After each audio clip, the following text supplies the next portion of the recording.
This afternoon, Metro Police are still piecing together a deadly shooting from early this morning. One person was killed, but detectives think the altercation may have been self-defense. Hector Mejia live at the scene near Tropicana and Fort Apache with the latest. Hector.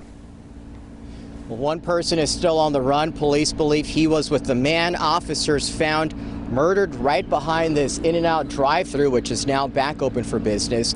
And Metro Police believe this homicide may be the result of self-defense. Just before 2 a.m., they tell us multiple people called 911 after a gun battle broke out at In-N-Out's parking lot. Officers say the surviving shooter is a customer who immediately called them.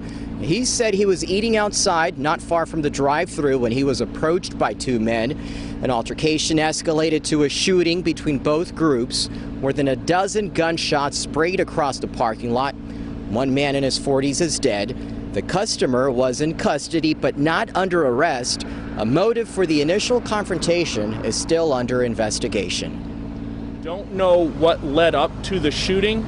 There was a female who arrived on scene prior to the police arriving, who is the girlfriend of the deceased. That female moved the gun that the deceased had and put that in her car. Detectives processed that car in the man's apartment. He lived nearby. Some of the businesses out here are left with bullet holes. Officers also discovered that a gun store, Silver Bullet, had its windows shattered with rocks overnight just yards away from the crime scene. They're still investigating whether or not it's related to the murder. Since this morning, though, they did determine no one made entry into that gun store, and a bus driver who was on her route at the time of the shooting shared with me that she actually heard the gunshots. And she's feeling okay and thankful that everyone around in the area is doing okay.